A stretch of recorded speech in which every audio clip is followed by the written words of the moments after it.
welcome back to Faculty Spotlight. We've started another season here as we've started a new semester, and we're going to start talking about the arts with our featured faculty member who's in the spotlight, Dr. Joseph Crabtree. Dr. Crabtree, how are you? I'm doing well, thank you, and thank you for having me. My pleasure. You're well recognized to many people, not just for your time here at Laredo College, but because of your work in the arts. So really, we have a lot of places we can go, but I want to first start with you. Mm-hmm. And how long have you been at Laredo College, and just kind of go through that journey for us? I have been at Laredo College for almost 30 years at this point. I think I'm at year 29, and it's just absolutely incredible. I've had so many opportunities and done so many things, both here at LC as well as in the community and doing everything else. Wow, 1997. Mm-hmm. What is your role now, or what has been your role over that time of that many years? Well, I started out as a professor or as an instructor of voice, and now I'm a professor of voice and music. And I have done almost everything in the department at one point or other. For a few years, I was the department chair, and I was the one who was responsible for getting this building up and running, as well as the MFA and the VPA. And now then I stepped down and took a less hands-on role and have been doing that. But I've been teaching music theory and opera and voice and ear training and sight singing and piano, and I did one semester of mariachi, which no one would ever expect, and I should never do again. But in the grand scheme of things, we did it and we kept it moving. You pulled it off. Yeah. I've seen you perform the national anthem at some of our ceremonies. Yeah. That's not an easy song to sing, is it? No, it's not easy. But to be honest, I mean, I refer to it as my one-hit wonder because that's the one song that everybody has heard me sing, and that's true. But I had to learn to sing in English, German, French, Italian, Latin, Russian, Hebrew, and then I moved to Laredo and had to learn Spanish, and that's the one song that everybody remembers. Gosh, that's does that bother you? No, not particularly. It's just you kind of get pigeonholed. It's like, oh yeah, he's the guy who does the national anthem, and I am, But I think if you look, you will find that somewhere in the dusty bins of LC, you will find a rap video of me doing the Mad Hatter for a Fun Fest thing. Do not find that and do not put it up. That's all I'm saying. I'm pretty sure I could find it. I mean, we do have somebody here that has all those archives. So and I'm telling you not highly to. possible. All right. Well, my life as a rapper is over. Thank you. I'll leave it at that then. Doc, let's go back to before 1997. Mm-hmm. How did you land up at Laredo College? Where were you born? Where'd you go to school and so forth? Well, I spent the first 25 years of my life in Ohio. I did my bachelor's degree at The Ohio State University, and then I auditioned for graduate schools. I got accepted to 3 of them, one of which was UT Austin. They had the best people and the most sunshine, so I came towards them and had a fantastic time there. I did my master's degree at UT and my doctorate underneath Darlene Wiley, who was absolutely phenomenally the goddess of voice and just totally amazing, and got to teach at the Austrian American Mozart Academy in the summers while I was there. And I was called in for an interview for LC, and I started 2 days later. Goodness. Yeah. Wow. At what point in your career or your life, really, did you realize that singing was your passion? I always wanted to be an educator. That was obvious to me from when I was in high school. But what really was interesting was I spent the first 3 years at Ohio State in the music education program because I thought I wanted to be a high school choir director. But instead, I found myself realizing that I didn't want to do that. I wanted to teach voice at the college level. And so in the process of doing that, one of the things that happened is I changed my major, spent an extra year, had to redo my junior year, and became a performer. And I didn't really know that I wanted to perform until I started doing it. And then it kind of took on a life of its own, which is really weird, but also really true. But as a kid, I would imagine somebody had to tell you, wow, you can sing. No. Nobody? No. Did you realize you could sing? No. Really? Come on.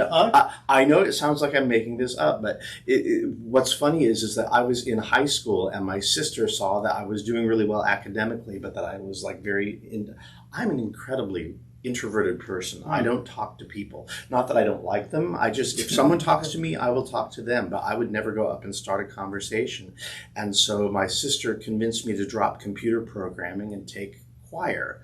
And so I did that. And in that process, that brought me out of my shell and started doing more things. I did the musical my junior year and then did it the senior year and had an actual role as opposed to just chorus. And then it just kind of took on a life of its own. It wasn't something that I anticipated, but it was really kind of funny. And so it just kind of grew. It's interesting that you mentioned that about being an introvert, because I bet you people would be like, nah. Oh, No, but I mean, I know many performers and many people who are out in the public that really, when they're not in front of people, they like being alone. oh yeah. I mean, Not so much being alone, but Yeah. they like their time, to themselves. Well, certainly. And in all honesty, when the pandemic closed everything down and no one could go out, it didn't bother me. I was like, Yeah. okay, I can sit here, I can do my work, I can be fine. I don't need to be Yeah. out there in front of people. And that's really funny because my job is being out there in front of people. Sure. And that's one of the things that I learned doing that. I had to sing in Austria and I had to sing a song in German to a German speaking audience, and it scared the bejesus out of me. But in reality, what I discovered is that if you communicate with people, it's really easy to do. And so, I mean, among the other things that I've done, I've been a retail manager, and doing that and talking to people 40 hours a week that are total strangers was a way to get me up and in front of people. And, well, you can't be a retail manager and be an introvert either. No, That you doesn't kind of work. have to force yourself Yeah. for those 40 to 48 hours a week to be out there and be a person that's out in front. And I can do that now, and I'm very comfortable doing that now, but it's not what I see myself doing Yeah. most of the time. You mentioned that in high school you realized that you wanted to be an educator. What prompted that? My parents were really well educated, but they were also children of the 1920s. So my father fought in World War II and my mother married him right afterwards. And they got to do high school, but they never got to do college because they were already starting families. So it was interesting how education was constantly there. Yeah. And when you first so Laredo College was really your first teaching job then? Oh, I had been teaching at the high school okay. level and at college levels in other places. When I was at UT Austin, I was a TA, teaching assistant, of all the crazy things, for the vocal pedagogy department, which is the teaching of vocal technique. What the heck is that about? And in the process, I learned how to do all kinds of things, not only vocally and how to teach vocally, but one of the things that we did was we put all of our papers online. So we were the first course to do online papers at UT. Wow. As an educator, or being an educator, what was the difference between teaching at the high school level and teaching at the college level? You can be a little more, let me see, how do I say this? You can be a little more direct in college. Not that you aren't kind, you Right. always are. But if something is wrong, you don't have to worry about somebody that's just, gotten over a breakup, that's having a horrible time and failed her driver's test. So you get into the ability. But the other thing is that they can do more complex things, because in the vocal growth pattern, they get bigger voices, they get louder, they get stronger, the voice matures, and you get this really lovely onset. Some of the singers from LC have done amazing things. A few of them are on TV in Mexico. Some of them have done the Glimmer Glass and the opera houses here in the States. And one of them has even been a soloist at Carnegie Hall. So, I mean, it's amazing the kind of things that you can do if you're given the opportunities and if you're given the encouragement to go after them. And Laredo has so much talent, and there are so many people that you just mentioned a few that's very noteworthy, and we just don't hear about it. But there are so many Laredoans that have so much talent. Oh yeah, it's absolutely amazing. And one of the crazy things that happens is that we get this idea that the people around us, they're not on Broadway, so therefore they must not be good. But yet one of the people from Laredo became a Broadway star this year. And we see all of the people I've worked with people who are now on TV shows and on radio shows and commercials. It's kind of crazy the amount of things that happen. Technology has been affecting everything, of course, for years. And now with AI, it's just gone to places we can't even imagine, and it's not even done yet. Is it safe to say that voice really doesn't change regardless of technology? I mean, I'm sure technology can break down how the voice does this and things like that, but really at the core of it, is isn't it the same year in and year out? The voice really doesn't change. The quality of the microphones that you get, the quality of the tuning that you get. Sometimes they'll do auto tuning, which is just absolutely horrible, but it is what it is. And and actually, we used auto tuning in the show a couple of seasons ago, where it was told us to auto tune. So I'm like, okay, so you have to teach them how to sing and then auto tune over top of it. And hopefully, what you do is you create this voice that will have strength and character of its own. One of the things that I absolutely hate about recordings is that people try to sound like the recording. If they wanted the person in the recording, they should have just gotten the recording. But you should have your own voice, and that's the voice you should sing with. It should never be somebody else's song. It should be yours. What do you like about teaching? Oh, getting to see people get it. I was a slow learner. It took me forever to figure out how to sing. I used to be absolutely petrified of high notes. And now I'm like, high notes are nothing, and I just throw them out at any given time.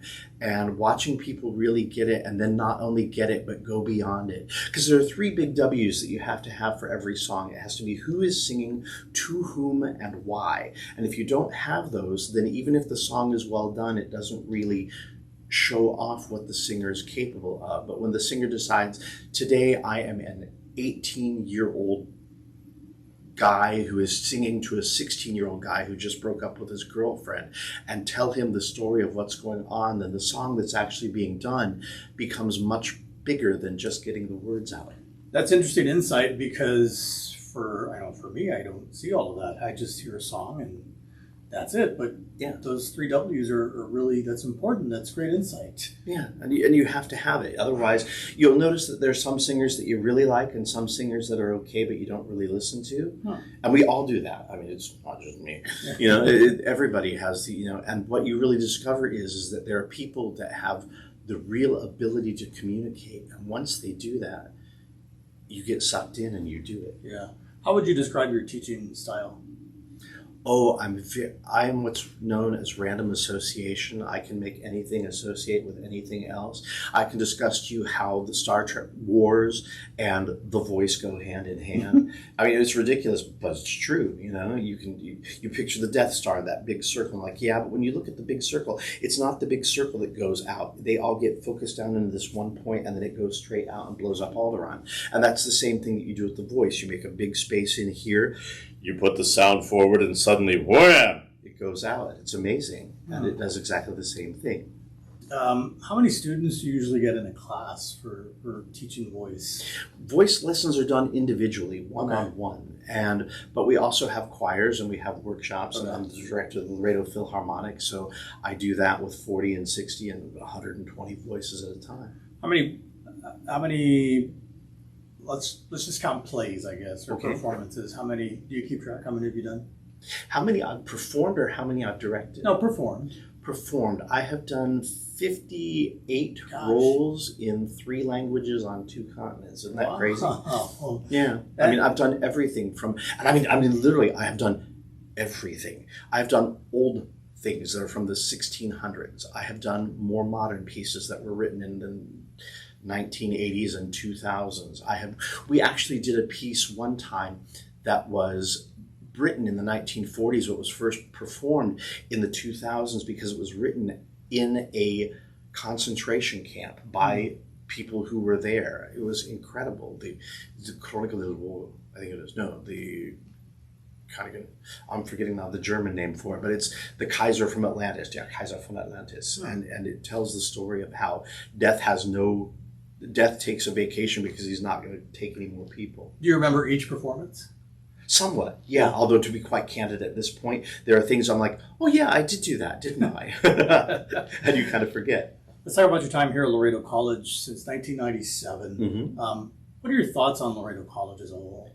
Laredo College is probably one of the best places to come when you want to study voice. And really, in reality, it's kind of a little, nutshell of itself that is just absolutely phenomenal. The opportunities here are huge. You can do almost anything.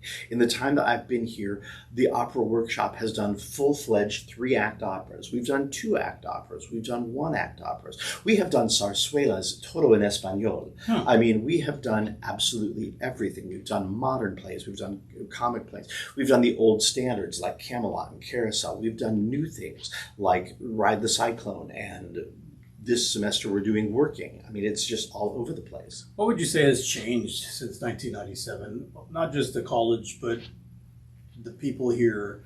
And what about the students? Can you describe the typical students here? The students that come here are really quite good. Now, granted, you have to deal with phones now that you didn't have to deal with back then. But even that, the students that are singing, they don't have phones out anyway. But, you know, in the grand scheme of things, they're really determined and they want to do well. And the ability to do so at LC gives you this great opportunity where you can literally do anything. And we cross-pollinate, so it's not you're just a singer, you're a singer who does this and does this and does this. I mean, I've done opera and oratorio, and I've done Broadway and classical music, and I'm on the commercial for Southwest Airlines that got played really?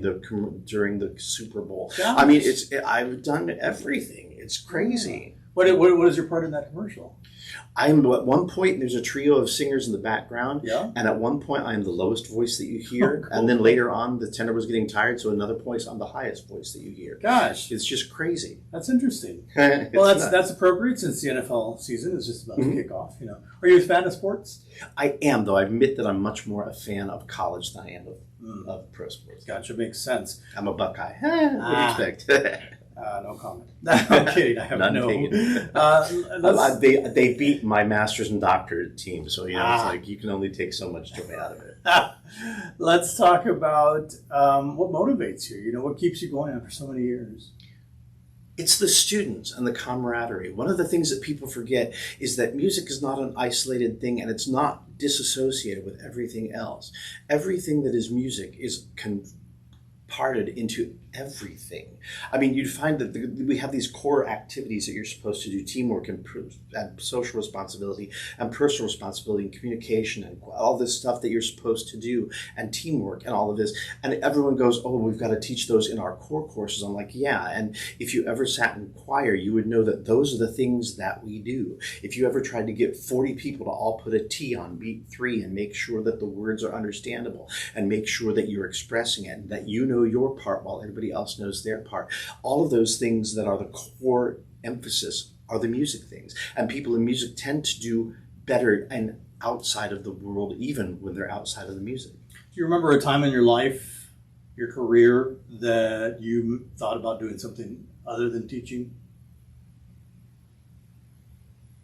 Since I started at LC, not really. I mean, I've had opportunities to go to other places, but I've never taken them because I like Laredo and this is my home. I mean, you know. Yeah. But I was a retail manager, and when I quit retail managing to come to graduate school, they had the president of the company, or they had the regional manager who was in charge of about half of the 100 stores that we had come out and tell me that if I ever wanted to come back into it, to give him a call and let him know. Did that ever cross your mind?